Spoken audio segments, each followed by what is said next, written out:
आज अपना टॉपिक है राज्यपाल की शक्तियाँ। राज्यपाल की शक्तियों के संबंध में एक विद्वान थे जिनका नाम था डी बसु। और डी बसु ने अपने एक कथन के माध्यम से राज्यपाल की शक्तियों को समझाने का प्रयास किया है। तो उन्होंने कहा कि राज्यपाल की शक्तियाँ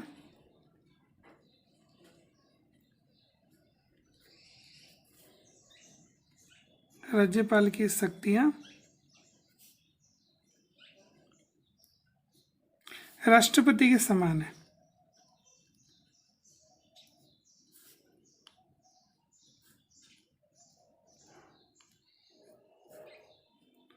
राज्यपाल की शक्तियाँ किसके समान है? राष्ट्रपति के समान है। सिर्फ कूटनीतिक,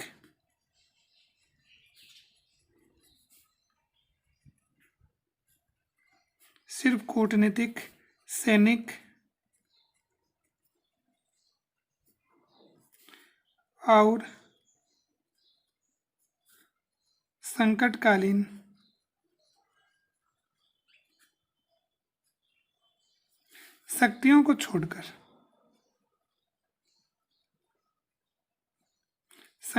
शक्तियों को छोड़कर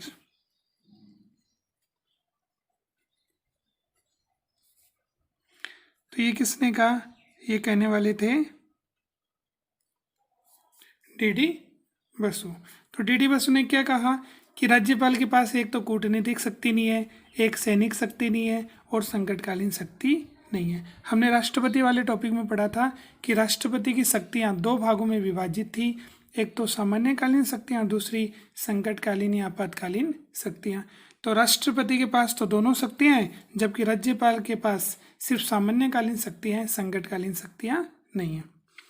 अब बात करते हैं कूटनीतिक। तो विदेश नीति से संबंधित किसी प्रकार के निर्णय राज्यपाल के द्वारा नहीं लिए जाते हैं, तो कूटनीतिक शक्ति भी किसके पास नहीं है?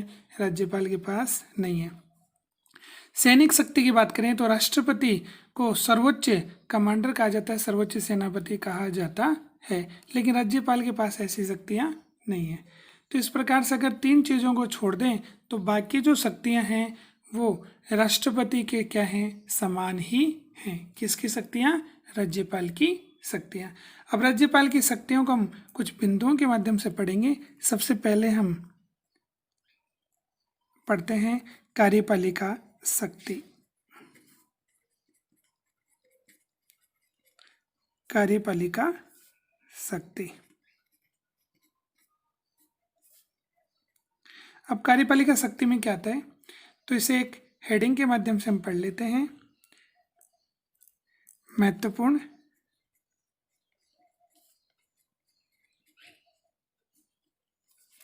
पदाधिकारियों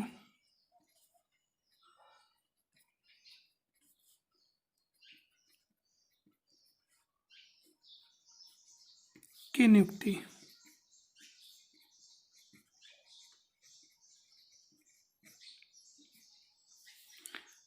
तो कार्यपालिका शक्ति में पहला बिंदु हम ले लेते हैं महत्वपूर्ण अधिकारियों या पदाधिकारियों की नियुक्ति।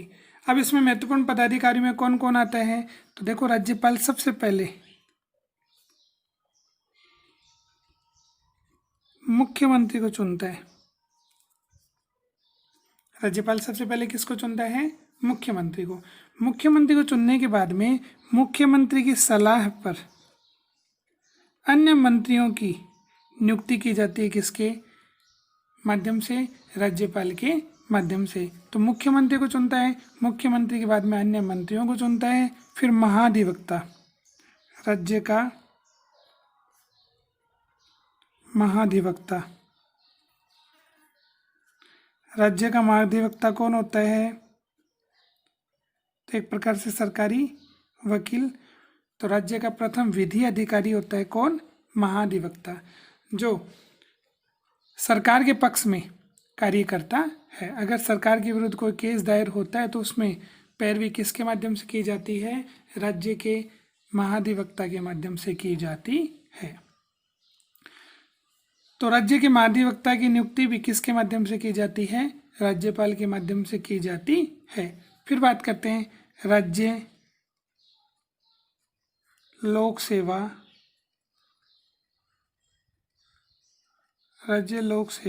आयोग। राज्य लोक सेवा आयोग के अध्यक्ष और सदस्य। तो राज्य लोक सेवा आयोग के अध्यक्ष और सदस्य, इनकी नियुक्ति भी किसके माध्यम से की जाती है? राज्यपाल के माध्यम से की जाती है। इसके साथ साथ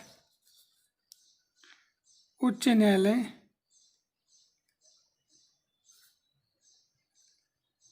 तो हाई कोर्ट, उच्च न्यायालय के न्यायाधीशों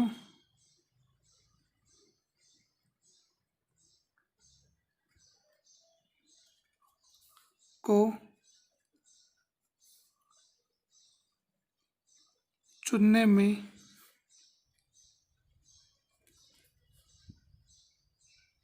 राष्ट्रपति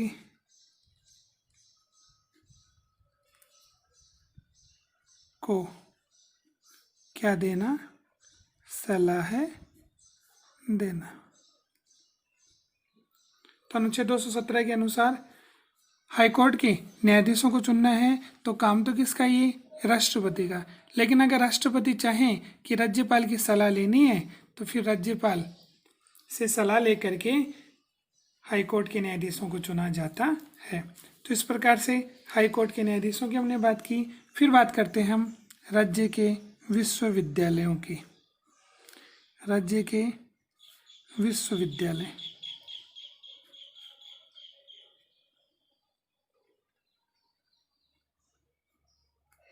तो राज्य के जो विश्वविद्यालय होते हैं उनमें जो कुलपति होते हैं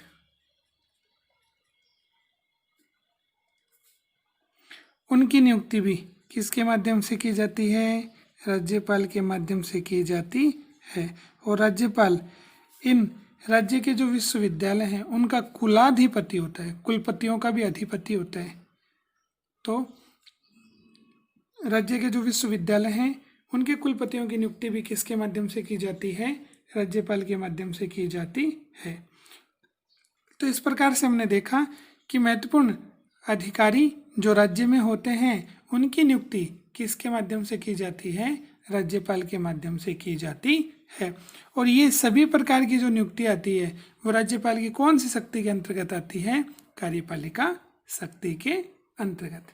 तो पहले बिंदु को पढ़ने के बाद में हम दूसरा बिंदु पढ़ेंगे जो आता है विधायी शक्ति।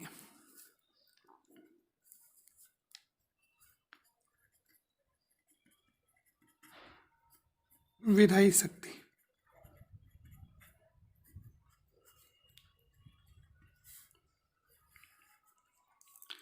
देखो विधायी शक्ति को हम देखते हैं। तो विधायी शक्ति बोलते हैं कानूनी शक्ति।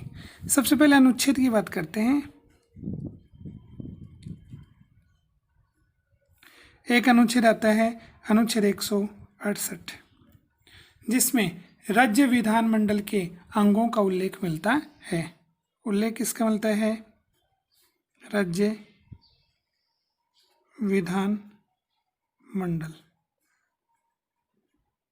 तो राज्य विधानमंडल का निर्माण किस प्रकार से होता है, उसके कौन कौन से अंग होते हैं, ये आता है अनुच्छेद 168 में।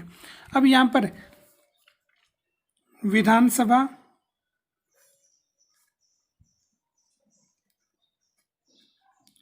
और कुछ राज्यों में विधानसभा के साथ विधान परिषद भी होती है।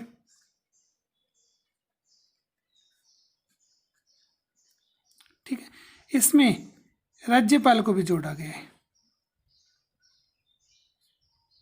तो कहीं पर तो राज्य विधानमंडल का निर्माण विधानमंडल के दो सदन, विधानसभा विधान परिषद, या फिर विधानसभा और राज्यपाल से मिलकर के होता है। तो कहीं पर तो इसके 3 अंग हैं, कहीं पर इसके कितने अंग हैं? 2। तो इस प्रकार से हमने देखा कि राज्य विधानमंडल में किसे जोड़ा गया है? राज्यपाल को उसका अंग माना गया है। ऐसा क्यों?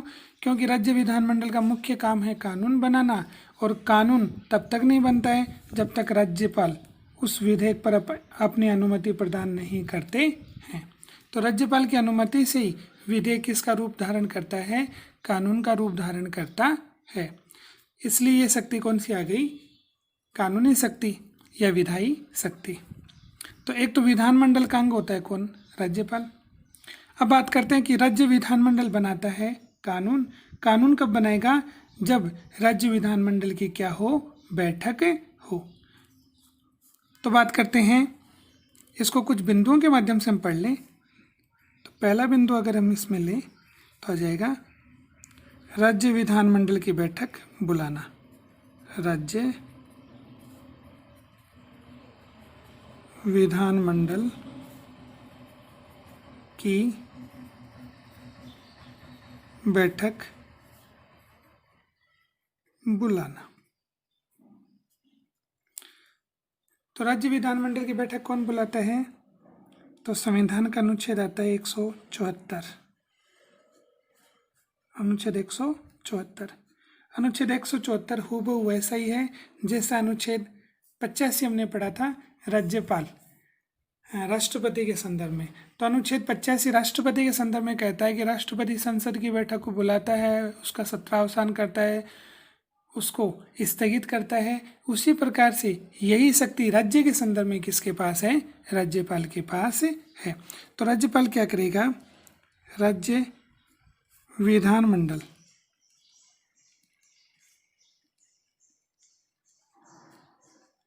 तो राज्य विधानमंडल की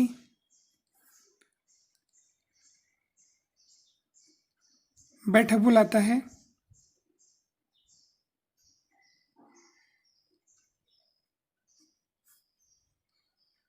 तो राज्य विधानमंडल के सत्र को बुलाता है, सत्रावसान करता है,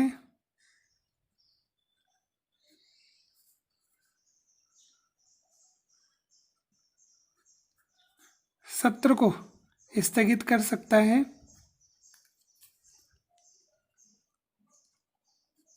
तो ये शक्ति किसके पास है? राज्यपाल के पास है। तो एक तो हमने देखा कि विधानमंडल की क्या बुलाना? बैठक बुलाना, उसको स्थगित करना, सत्रावसान करना, ये काम। अब विधानमंडल की बैठक बुलाई जाती है तो राज्यपाल कितनी बार?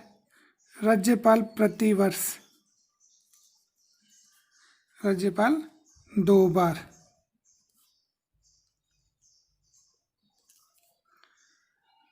विधानमंडल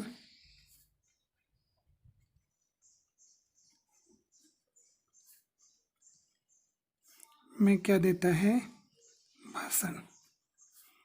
राज्यपाल विधानमंडल में 2 बार क्या देता है? भाषण देता है। एक तो कब? तो एक तो देगा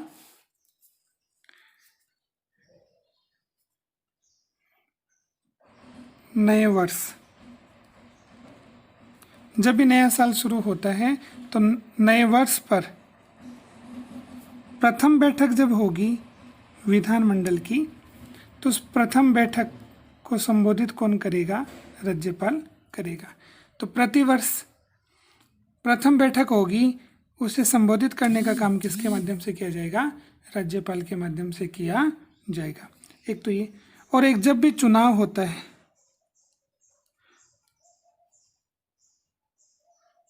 तो विधानसभा का जब चुनाव होता है तो चुनाव के बाद,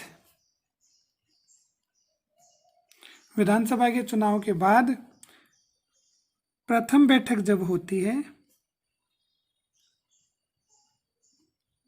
तो उसे संबोधित करने का काम किसके द्वारा किया जाता है? राज्यपाल के द्वारा किया जाता है। तो इस प्रकार से राज्य विधानमंडल की बैठक को बुलाना, सत्रावसान करना, बैठक को स्थगित करना, ये काम करता है। साथ ही में प्रतिवर्ष प्रथम बैठक जब भी होती है विधानमंडल की, उसे संबोधित करना, उसमें अपना भाषण देना, और जब भी विधानसभा का चुनाव होता है उस चुनाव के बाद में जब भी प्रथम बैठक होगी उस बैठक में भी अपना भाषण देना काम किसका होता है? राज्यपाल का होता है। और ये कौन सी शक्ति के अंतर्गत आता है? ये विधायी शक्ति के अंतर्गत आता है।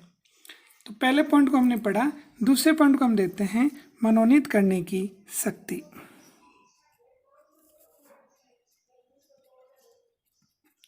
मनोनीत करने की शक्ति।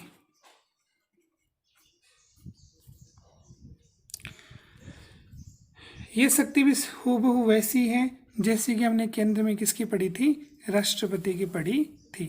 तो मनोनीत करता है कौन, राज्यपाल। अब मनोनीत करेगा, देखो एक तो विधानसभा में मनोनीत करेगा,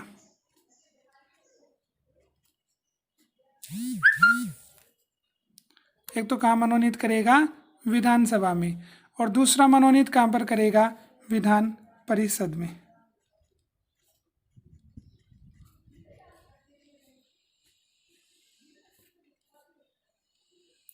विधानसभा में मनोनीत करेगा राज्यपाल कितने सदस्य, एक सदस्य को,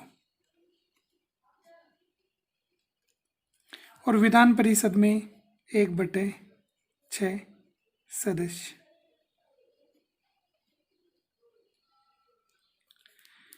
विधानसभा में एक सदस्य को मनोनीत करेगा, और ये सदस्य कैसा होगा, ये सदस्य होगा आंग्ल भारतीय।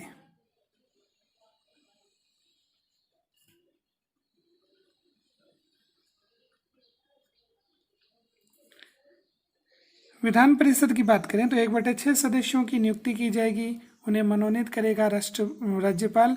और ये सदस्य कैसे होंगे, तो कला है, विज्ञान है, साहित्य है, समाज सेवा है,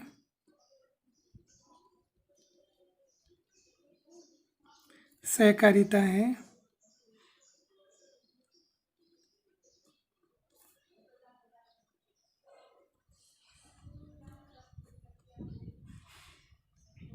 तो इन क्षेत्रों में विशेष योगदान देने वाले व्यक्ति, कला, विज्ञान, साहित्य, समाज सेवा, सहकारिता, ठीक है, इनमें विशेष योगदान देने वाले व्यक्ति होंगे। ऐसे व्यक्तियों में से 1/6 सदस्यों को मनोनीत कौन करेगा, राज्यपाल। तो विधानसभा में एक सदस्य को मनोनीत करेगा, और सदस्य कैसा होगा, आंग्ल भारतीय। जबकि विधान परिषद में 1/6 सदस्यों की नियुक्ति की जाएगी, और ये कला, विज्ञान, साहित्य, समाज सेवा, सहकारिता आंदोलन से संबंधित होंगे।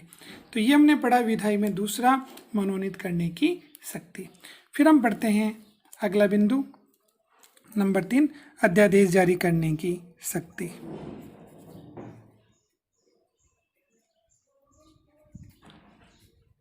अध्यादेश जारी करने की शक्ति।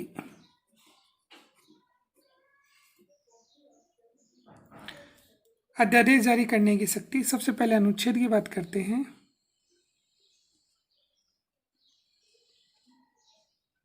तो भारतीय संविधान का अनुच्छेद 213। तो अनुच्छेद 213 राज्यपाल को अध्यादेश जारी करने की शक्ति प्रदान करता है। अध्यादेश का मतलब क्या होता है,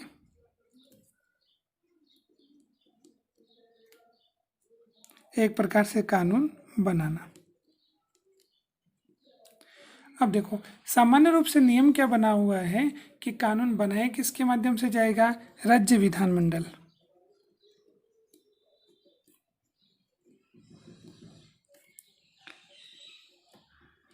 तो सामान्य रूप से सिस्टम ये है कि कानून बनाया जाएगा राज्य विधानमंडल के माध्यम से। और ये कानून कब बनाया जाएगा, जब राज्य विधानमंडल का क्या आयोजित हो, सत्र आयोजित हो, उसकी बैठक संचालित हो। लेकिन मान लो अगर राज्य विधानमंडल का सत्र नहीं चल रहा, उसकी बैठक नहीं हो रही है, और फिर हमें किसकी जरूरत पड़ गई, कानून की जरूरत पड़ गई। तो ऐसी स्थिति में कानून कौन बनाए, तो ये शक्ति संविधान ने किसे दे रखी है, राज्यपाल को। तो अनुच्छेद 213 के तहत जब राज्य विधानमंडल का सत्र संचालित नहीं हो और कानून की आवश्यकता हो, तो राज्यपाल एक आदेश जारी करेगा और उसके माध्यम से कानून का निर्माण किया जाएगा। अब ये कानून लागू रहेगा, और जब भी किसकी बैठक हो, जब भी बैठक शुरू हो राज्य विधानमंडल की, तो अध्यादेश लागू हो गया जब भी राज्य विधानमंडल की क्या हो, सत्र आयोजित हो।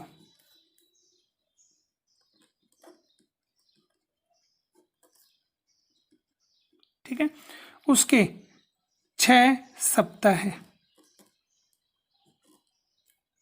तो जब भी विधानमंडल की बैठक शुरू हो जाएगी उसके 6 सप्ताह में उस कानून को विधानमंडल के सामने प्रस्तुत करना पड़ेगा, उस अध्यादेश को विधानमंडल के सामने प्रस्तुत करना पड़ेगा। अगर विधानमंडल उसे सहमति प्रदान कर देता है तो वो 6 माह लागू रहेगा। अगर विधानमंडल उस पर अपनी सहमति नहीं देता है तो 6 सप्ताह में वो क्या हो जाएगा, समाप्त हो जाएगा। तो इस प्रकार से हमने अध्यादेश जारी करने की शक्ति पढ़ी, जो कि इसमें आती है विधायी शक्ति में। तो विधायी शक्ति में चौथा बिंदु हम लेते हैं निषेधाधिकार की शक्ति। निषेधाधिकार, जिसे हम वीटो भी कहते हैं, निषेधाधिकार की शक्ति।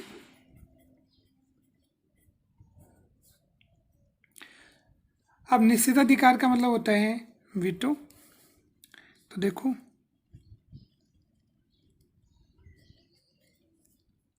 सिस्टम क्या है कि विधानमंडल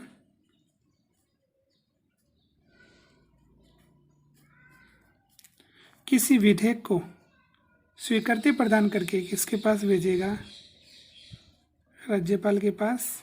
और राज्यपाल जब उस विधेयक पर अपने हस्ताक्षर कर दें, डेट लिख दें, तो विधेयक बन जाता है कानून। विधेयक क्या बन जाता है, कानून। अब ये कानून किस प्रकार से बनता है, तो निषेधाधिकार की शक्ति आती है, वीटो की शक्ति। तो राज्यपाल के पास देखो कौन कौन सी इसमें शक्ति आती है। तो कोई भी विधेयक राज्यपाल के पास अगर आता है तो उस विधेयक पर राज्यपाल अपनी स्वीकृति दे सकते हैं। ठीक है, स्वीकृति देने से क्या कर सकते हैं, मना कर सकते हैं।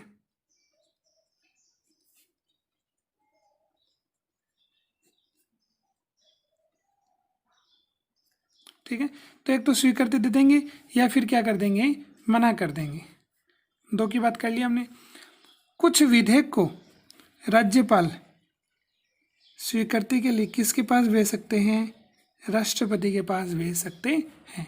तो अनुच्छेद 200 में ऐसा प्रावधान है कि कुछ विधेयकों को राज्यपाल किसके पास भेज सकते हैं, राष्ट्रपति के पास भेज सकते हैं।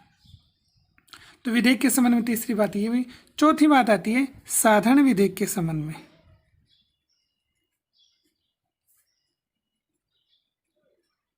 विधेयक कैसा है, साधारण विधेयक। अब साधारण विधेयक में सिस्टम क्या होता है कि साधारण विधेयक के संबंध में राज्यपाल एक बार, कितनी बार, एक बार उसे पुनर्विचार के लिए भेज सकता है। और पुनर्विचार के लिए किसके पास भेजेगा, विधानमंडल के पास। तो विधानमंडल के पास भेजा जाएगा पुनर्विचार के लिए कितनी बार, एक बार। अब अगर विधानमंडल इसमें संशोधन करके, विधानमंडल इसमें संशोधन करके या बिना संशोधन के वापस से भेज दे किसके पास, राज्यपाल के पास, तो राज्यपाल ने पुनर्विचार के लिए विधानमंडल के पास भेजा विधेयक को। विधेयक कैसा था, साधारण विधेयक। अगर विधानमंडल उसमें संशोधन करे तो या तो क्या कर दे, संशोधन, ठीक है, या फिर बिना संशोधन के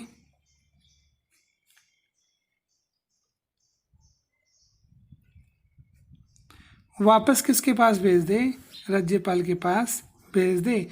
तो फिर राज्यपाल को उस पर अपनी क्या देनी पड़ेगी, स्वीकृति देनी ही पड़ेगी। ये कैसा हो गया, बाध्यकारी। ये कैसा हुआ, बाध्यकारी। तो साधारण विधेयक के संबंध में क्या प्रावधान है कि अगर विधेयक साधारण विधेयक है तो राज्यपाल उस विधेयक को कितनी बार, एक बार किसके लिए? पुनर्विचार के लिए, कि विधानमंडल, अगर राज्यपाल को लगता है कि साधारण विधेयक पर चर्चा ज़्यादा नहीं हुई है और जल्दबाजी में ये पास हो चुका है और मेरे पास स्वीकृति के लिए आया है, तो राज्यपाल उस साधारण विधेयक को एक बार पुनर्विचार के लिए विधानमंडल के पास लौटा सकता है। अब विधानमंडल क्या कर सकता है? तो विधानमंडल उस विधेयक में संशोधन करना चाहे तो संशोधन कर सकता है। अगर बिना संशोधन के भी वापस अगर राज्यपाल को भेज दिया गया है साधारण विधेयक, तो फिर राज्यपाल को उस पर क्या देनी पड़ेगी? स्वीकृति देनी पड़ेगी। क्यों? क्योंकि ये कैसा है? बाध्यकारी है। तो ये शक्ति हुई कौन सी? वीटो की शक्ति या निषेधाधिकार की शक्ति। तो दूसरा बिंदु हमने पढ़ा विधायी शक्ति, जिसको हमने 4 बिंदुओं के माध्यम से पढ़ा। फिर तीसरे बिंदु को हम पढ़ेंगे। तो तीसरा पॉइंट अपना हो जाएगा वित्तीय शक्ति।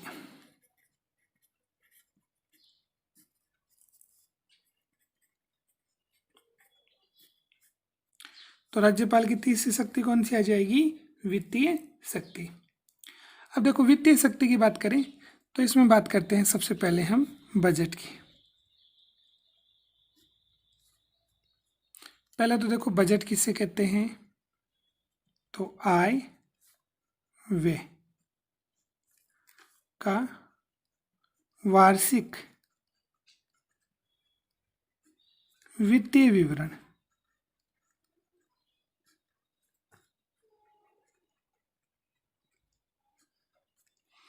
कहने का मतलब क्या हुआ? सरकार प्रतिवर्ष टैक्स लगाती है और टैक्स से सरकार को क्या प्राप्त होती है? आय की प्राप्ति होती है। सरकार विभिन्न प्रकार की योजनाएं चलाती है, उन पर सरकार पैसे खर्च करती है, तो सरकार उन पर क्या करती है? व्यय करती है। उसका जो लेखा जोखा है, और वो कितने वर्ष का?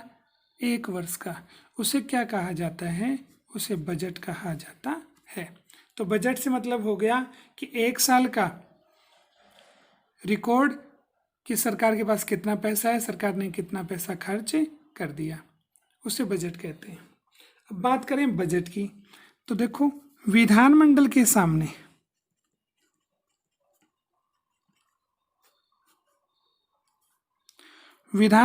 सामने प्रतिवर्ष बजट रखा जाएगा और ये बजट रखवाने की जिम्मेदारी किसकी होती है? राज्यपाल की होती है। केंद्र में जैसे राष्ट्रपति की होती है, वैसे राज्य में किसकी होती है? राज्यपाल की होती है। तो विधानमंडल के सामने प्रतिवर्ष बजट प्रस्तुत किया जाएगा और ये जिम्मेदारी किसकी है? राज्यपाल की। राज्यपाल किसे कहेगा बजट प्रस्तुत करने के लिए? वित्त मंत्री को। तो राज्यपाल के कहने पर वित्त मंत्री प्रतिवर्ष विधानमंडल के सामने क्या प्रस्तुत करता है? बजट प्रस्तुत करता है।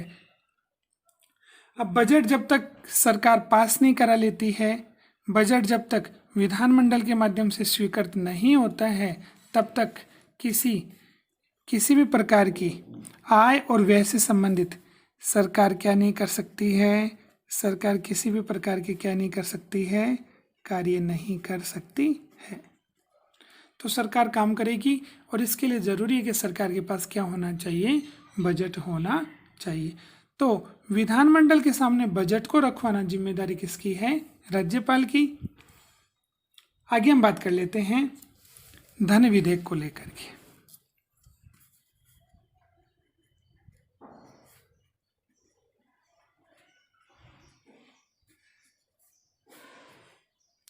धन विधेयक, तो धन विधेयक किसे कहेंगे? कि सरकार जो भी टैक्स लगाती है उससे संबंधित जो विधेयक होता है वो कैसा होता है? धन विधेयक। तो धन विधेयक की हम बात कर रहे हैं, इसके संबंध में कुछ प्रावधान कर रखे हैं कि धन विधेयक सर्वप्रथम कहाँ पर प्रस्तुत होगा? विधानसभा में। तो केंद्र में जैसे लोकसभा के सामने प्रस्तुत होता है सर्वप्रथम, वैसे ही राज्य में किसके सामने प्रस्तुत किया जाएगा? विधानसभा के सामने। अब ये प्रस्तुत करने से पूर्व क्या लेनी पड़ेगी? अनुमति। तो विधानसभा में प्रस्तुत होगा, लेकिन प्रस्तुत करने से पूर्व अनुमति किसकी लेनी पड़ेगी? राज्यपाल की अनुमति लेनी पड़ेगी। तो राज्यपाल की अनुमति से ही धन विधेयक को कहाँ पर प्रस्तुत किया जाएगा? विधानसभा के सामने प्रस्तुत किया जाएगा। इसके साथ साथ और हम बात करें, अनुदान मांगों की बात करें। किसी को अनुदान देना है तो अनुदान मांगों की स्वीकृति कौन प्रदान करते हैं? राज्यपाल प्रदान करते हैं। तो अनुदान देना है तो उसकी स्वीकृति भी, उसकी अनुमति भी कौन प्रदान करेंगे? राज्यपाल प्रदान करेंगे। तो राज्यपाल की स्वीकृति के बिना अनुदान मांगों को स्वीकार नहीं किया जा सकता है। तो ये हमने पढ़ा वित्तीय शक्ति। फिर अगला बिंदु हम पढ़ लेते हैं, नंबर 4, न्यायिक शक्ति।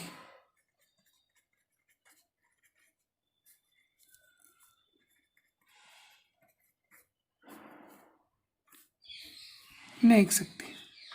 अब देखो, न्यायिक शक्ति से अभिप्राय है कि न्यायपालिका से संबंधित कार्य। तो देखो, राज्यपाल की हम बात कर रहे थे, तो जहाँ तक किसकी शक्ति फैली हुई है? राज्य की कार्यपालिका।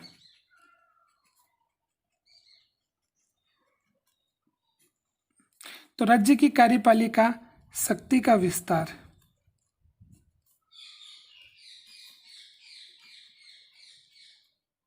कहने का मतलब ये हुआ, जो भी राज्य है उसका क्षेत्रफल जितना है वहाँ तक राज्य की कौन सी शक्ति फैली हुई है? कार्यपालिका शक्ति फैली हुई है। तो जहाँ तक राज्य की कार्यपालिका शक्ति फैली हुई है वहाँ तक न्यायिक शक्ति किसे प्राप्त है? राज्यपाल को प्राप्त है। तो राज्यपाल की न्यायिक शक्ति का उल्लेख मिलता है अनुच्छेद 161 में। ठीक है। अब इसमें राज्यपाल क्या कर सकता है?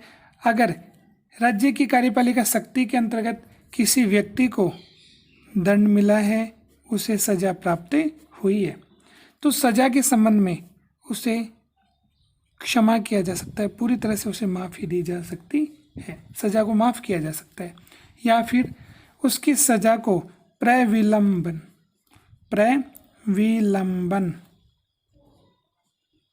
सजा में विलंब किया जा सकता है कि कई बार ऐसी व्यवस्था नहीं होती है कि सजा दी जाए, उससे दंगे हो सकते हैं। तो ऐसी स्थिति में सजा को स्थगित किया जा सकता है, उसे प्रविलंबन किया जा सकता है।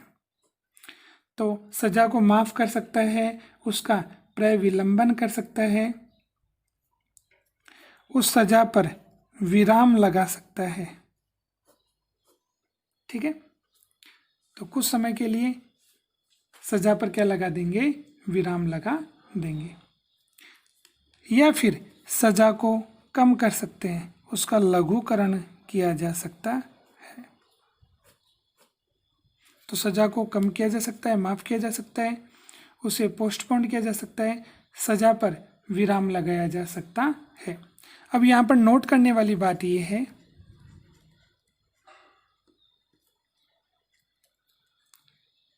कि मृत्युदंड अगर किसी व्यक्ति को प्राप्त हुआ है, अगर किसी व्यक्ति को क्या प्राप्त हुआ है? मृत्युदंड प्राप्त हुआ है, तो राज्यपाल के पास ये शक्ति नहीं है कि वो उसे क्या कर दें? माफ कर दें। तो मृत्युदंड को सिर्फ और सिर्फ माफी देने की शक्ति किसे प्राप्त है? राष्ट्रपति को प्राप्त है। तो एक काम तो हो गया, सजा को कम करना, उसको पोस्टपोन करना, उस पर विराम लगाना, ठीक है, उसे पूरी तरह से माफ़ी दे देना। दूसरा काम देखो, हाई कोर्ट। हाई कोर्ट के जो न्यायाधीश हैं,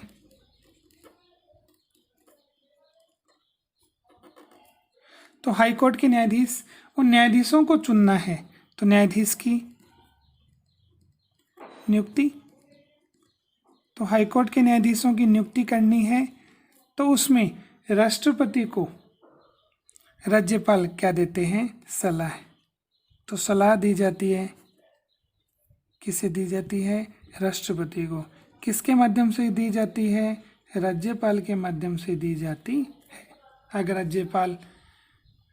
अगर राष्ट्रपति आवश्यक समझें तो राज्यपाल सलाह देंगे हाई कोर्ट के न्यायाधीशों को चुनने में।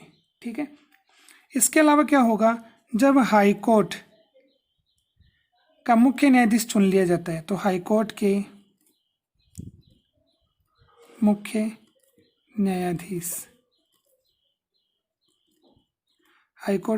न्यायाधीश की सलाह पर राज्यपाल क्या करेंगे? तो राज्यपाल चुनेंगे, किसे चुनेंगे? District court. तो डिस्ट्रिक्ट कोर्ट के जो जज होंगे, न्यायाधीश होंगे, उन न्यायाधीशों को कौन चुनेगा? राज्यपाल चुनेगा। लेकिन सलाह किसकी होगी? तो हाई कोर्ट के मुख्य न्यायाधीश की क्या होगी? सलाह होगी। तो इस प्रकार से हमने पढ़ा कौन सी शक्ति? न्यायिक शक्ति। चौथे पॉइंट के बाद में अगला जो अपना पॉइंट है वो है मंत्रियों के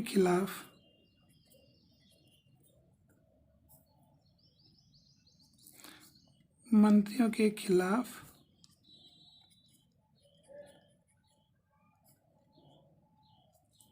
मुकदमे की अनुमति।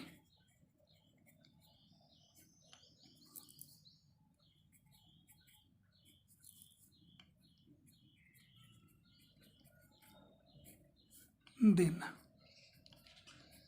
तो मंत्रियों के खिलाफ मुकदमे की अनुमति किसके माध्यम से दी जाएगी?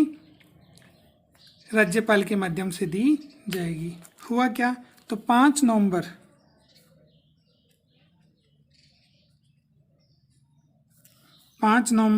2004 5 नवंबर 2004 को सुप्रीम कोर्ट ने दिया निर्णय, और उस निर्णय में ये कहा कि अगर किसी मंत्री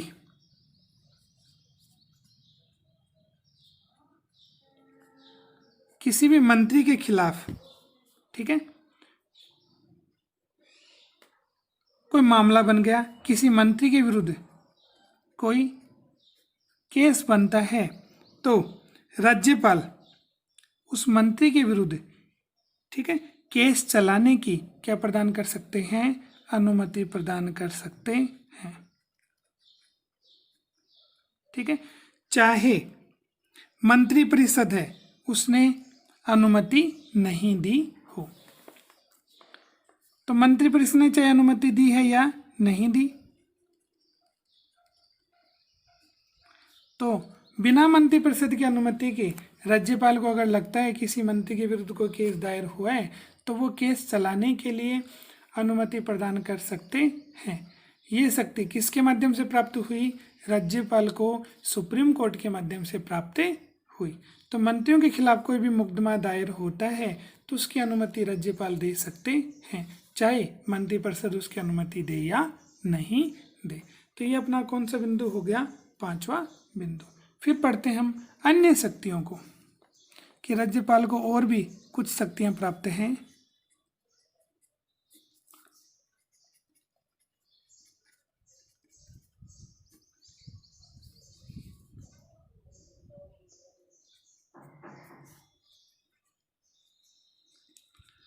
अन्य शक्तियों के अध्ययन में हम क्या पढ़ेंगे? जैसे एक तो आता अनुच्छेद 356,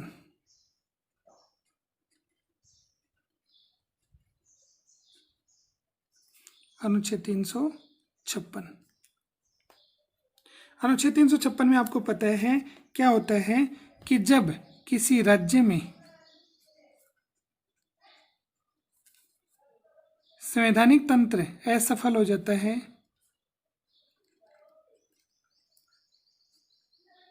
जब किसी राज्य में संवैधानिक तंत्र क्या हो जाता है? असफल हो जाता है, तो ऐसी स्थिति में इस राज्य से संबंधित सूचना राष्ट्रपति को कौन देते हैं? राज्यपाल। तो राज्य में जब संवैधानिक तंत्र असफल हो जाता है तो उस राज्य से संबंधित सूचना किसको दी जाती है? राष्ट्रपति को। देने वाले कौन होते हैं? राज्यपाल। फिर राष्ट्रपति के माध्यम से उस राज्य में क्या लगाया जाता है?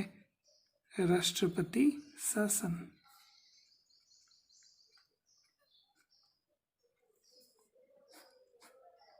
ठीक है, तो राज्य में अनुच्छेद 356 लगाना है। इसकी जो जानकारी है वो कौन देंगे? राज्यपाल। किसको देंगे? राष्ट्रपति को। फिर राष्ट्रपति के माध्यम से उस राज्य में क्या लगाया जाएगा? राष्ट्रपति शासन। तो एक तो काम ये हो गया। दूसरा काम हम लेते हैं बिहार, मध्य प्रदेश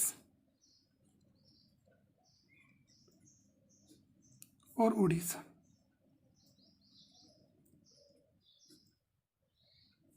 तो बिहार, मध्य प्रदेश और उड़ीसा, इन राज्यों की बात करें तो इन राज्यों के संबंध में राज्यपाल को विशेष शक्ति प्राप्त है जो संविधान ने प्रदान की है। क्या शक्ति प्राप्त है? कि इन क्षेत्रों में जो आदिम जातियां रहती हैं, तो बिहार, मध्य प्रदेश, उड़ीसा, इन क्षेत्रों में जो आदिम जातियां रहती हैं उन जातियों के कल्याण से संबंधित राज्यपाल क्या कर सकता है? किसी मंत्री की क्या कर सकता है? नियुक्ति कर सकता है। तो बिहार, मध्य प्रदेश, उड़ीसा राज्य, उन राज्यों में आदिम जनजातियों का कल्याण हो, आदिवासी जातियों का कल्याण हो, इसके लिए मंत्रियों की नियुक्ति की शक्ति किसे प्राप्त है? राज्यपाल को प्राप्त है।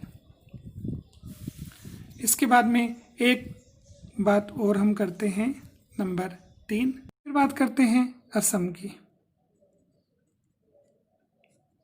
कि असम का जो राज्यपाल है उससे भी कुछ विशेष शक्ति प्राप्त है। एक तो किसके संदर्भ में? एक तो वहां पर हो जाएगी असम सरकार, ठीक है, और दूसरा वहां पर हो जाएगा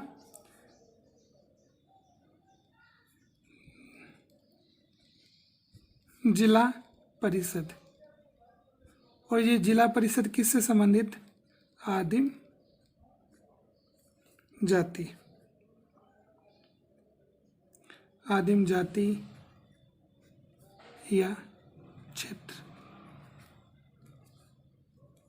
तो असम में राज्यपाल को विशेष शक्ति प्राप्त है कि असम की सरकार और वहां पर आदिम क्षेत्र की जो जिला परिषद होगी उसके मध्य में किसका विभाजन? खान। तो खानों से प्राप्त आय, ठीक है, तो खानों से प्राप्त आय, उसका जो वितरण होगा पैसे का, उस वितरण से संबंधित जो विवाद होंगे वो विवाद किसके माध्यम से दूर किए जाएंगे?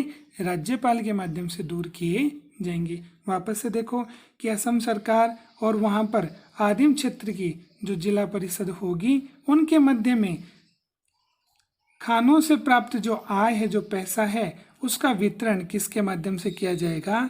राज्यपाल के माध्यम से किया जाएगा। तो इस प्रकार से आज हमने पढ़ा कि कौन कौन सी शक्ति राज्यपाल को प्राप्त है।